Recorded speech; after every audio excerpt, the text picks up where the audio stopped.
Hey, it's Drew Bennett from Big Damn Kid, and I have issue number 32 of the Transformers from 1987. This one is featuring the Combaticons and the Protectobots, but also some other characters, and it's called Used Autobots. So let's check out what happens in this issue. Alright, so the issue starts off with Goldbug and Blaster and the Throttlebots. They're in Southern California, and they're driving along the highway. They're being attacked by Vortex. Now, Vortex is one of the Combaticons, as we know, and so the guys are going along the road there. Blaster jumps out, transforms, and he uses Chase and Rollbar as kind of like roller skates so that he can get a fix on Vortex with his Electro-Scrambler. Unfortunately, Chase and Rollbar aren't quite as familiar with the rules of the road, so Rollbar is in the wrong lane. Goldbug tells him, get in the right lane. He zips over to the correct lane, which causes Blaster to fall off of the bridge, but he grabs onto the bridge. He's able to shoot Vortex with the Electro-Scrambler, and Vortex goes flying off into the unknown. So, an exciting start to this issue. This was actually a really good issue. I like this one a lot. There was some interesting stuff that happened here. They continue on because they need fuel, so they go to one of the Black Rock fuel stations, and we've got the owner inside. He sees that there are 6 cars that come up with nobody driving, so he knows that they're Autobots, and he gives the word to R.A.A.T. So, the Rapid Anti-Robot Assault Team is there, and Blaster transforms, and he goes to shoot this little mini tank with his Electro-Scrambler, to disable it. Goldbug and Blaster are not about hurting humans, but they are going to defend themselves. Blaster then takes the sign and he smashes the mini tank, which right before it actually splits into 2 and it launches a mini aircraft. And so he smashes the tank part. The tank hits one of the gas pumps, and there's gas bubbling up, which actually looks like oil's bubbling up, but that's bubbling up from the air. The aerial part is coming after him. It shoots and it starts the oil on fire.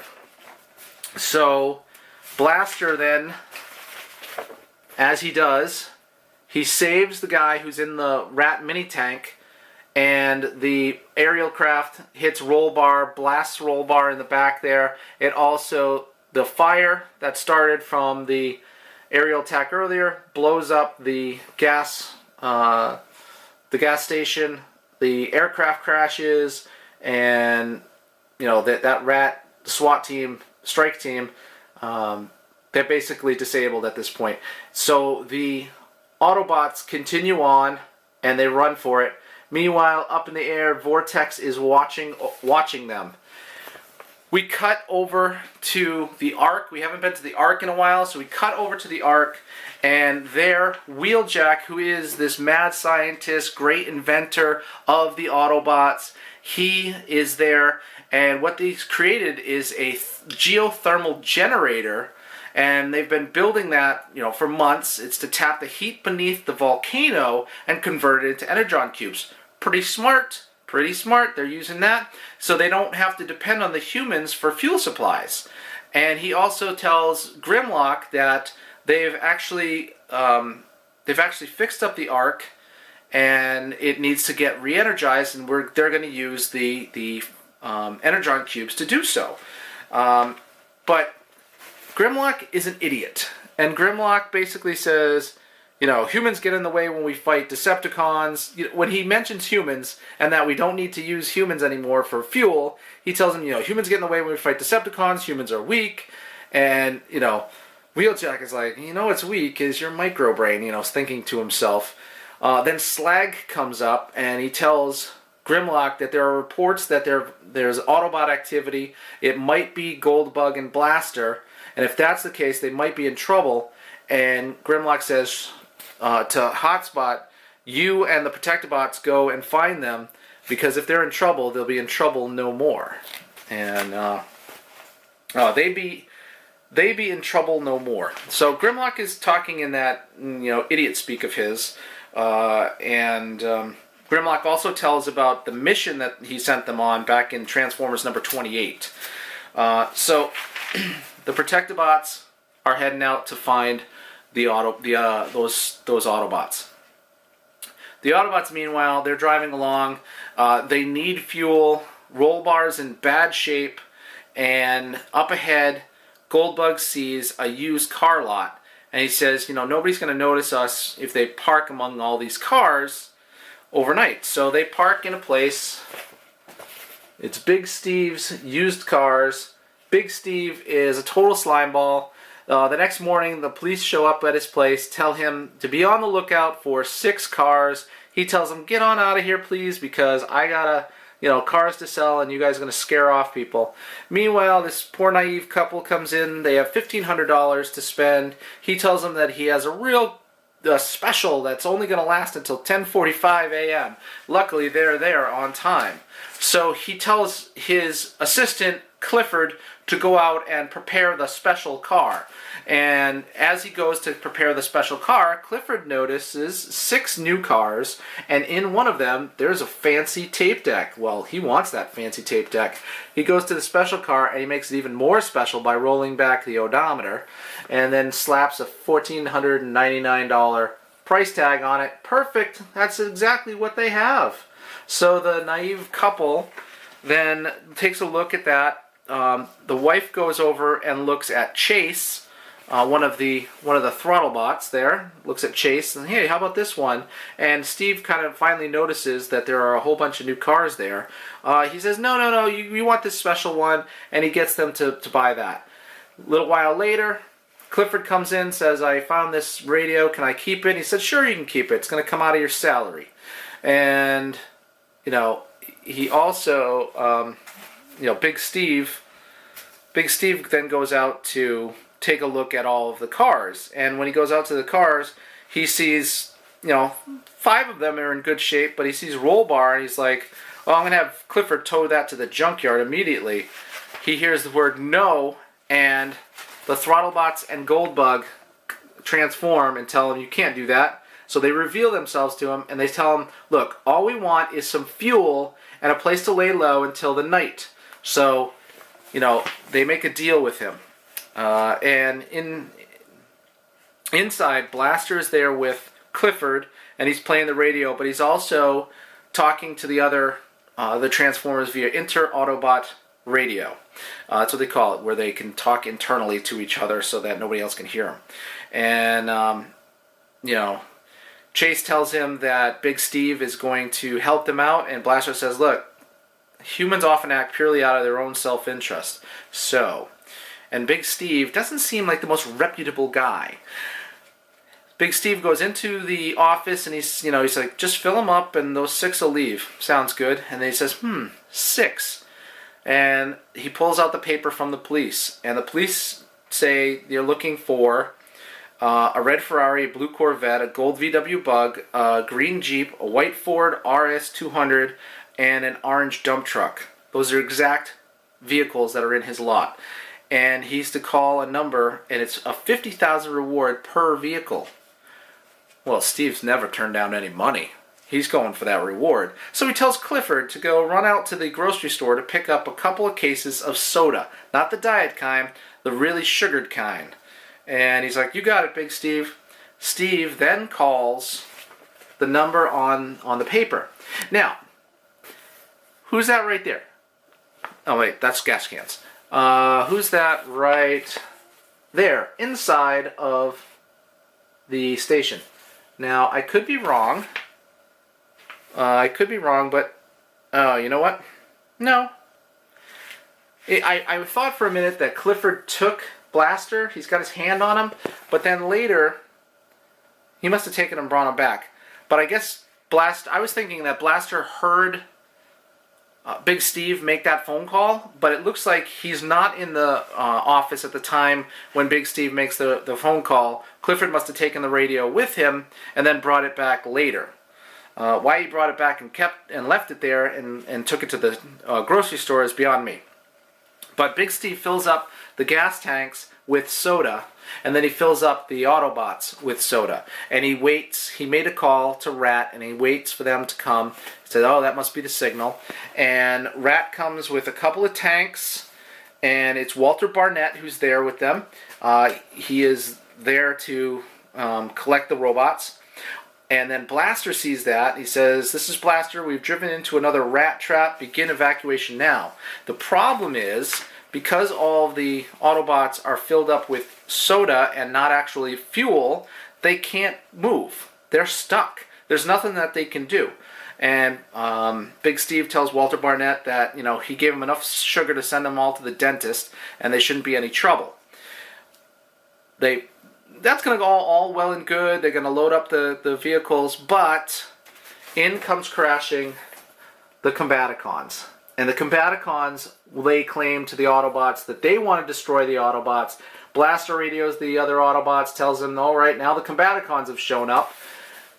Also, the Protectobots show up. And now the Protectobots and R.A.A.T and the Combaticons all want these Autobots. And they're going to fight over it. So what happens is Big Steve proposes a solution that will cause no bloodshed. That he's going to offer up the Autobots via auction, and whoever bids the highest for the 6 gets them. And with Big Steve getting all the money. I don't think the robots are really going to go for this, but they're like, bloodshed could be avoided if we do this. And, Hotspot says, my orders were to retrieve the Autobots, not to fight. And Onslaught says, sure, I'll simply steal enough to outbid everybody. So, it's not really going to work out. And it's not going to really work out. Blaster's still watching from the office, and he sees that Swindle is about to get moving, and he starts aiming his gun at Walter Barnett, or Big Steve, or one of the humans, and Blaster jumps out and grabs Swindle in that moment.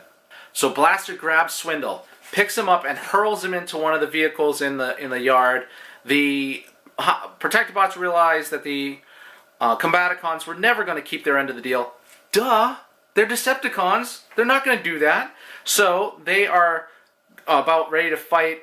At the same time, the Throttlebots and Goldbug are like, why didn't Blaster rescue us? When he had the chance, why did he save that double-dealing human instead?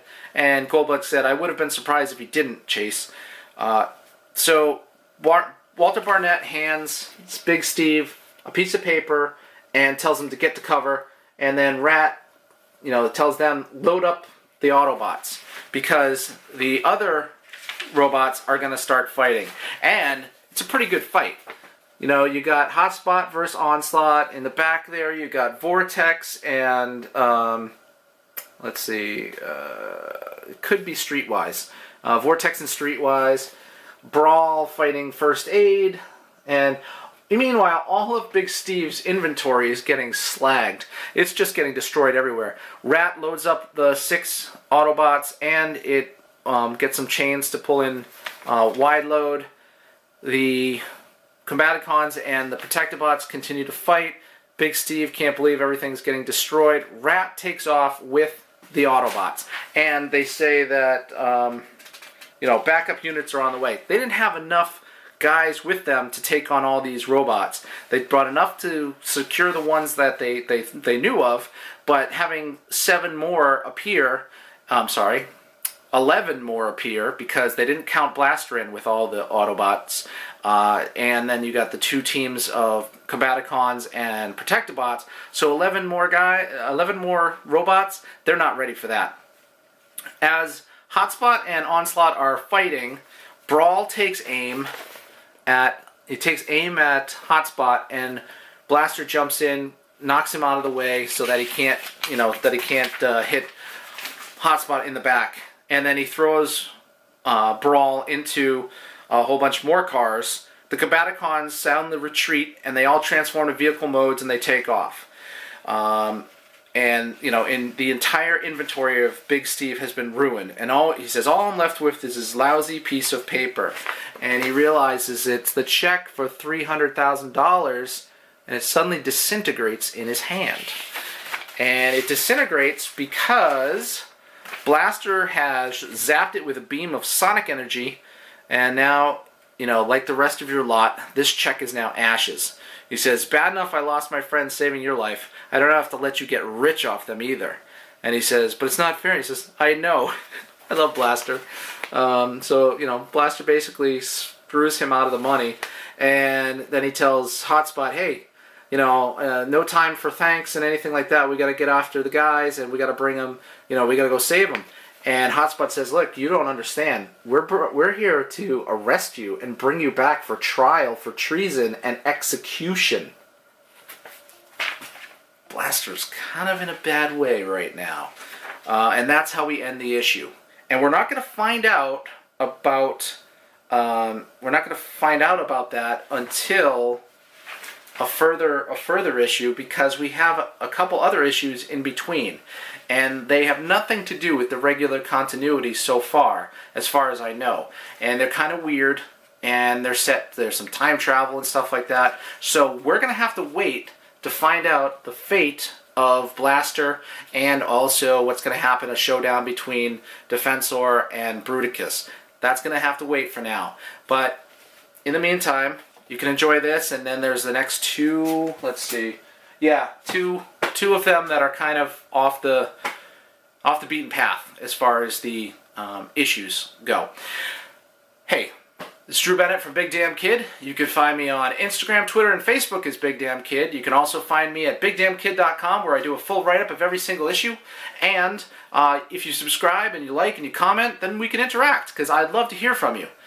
So please do that, and hey, thanks for watching.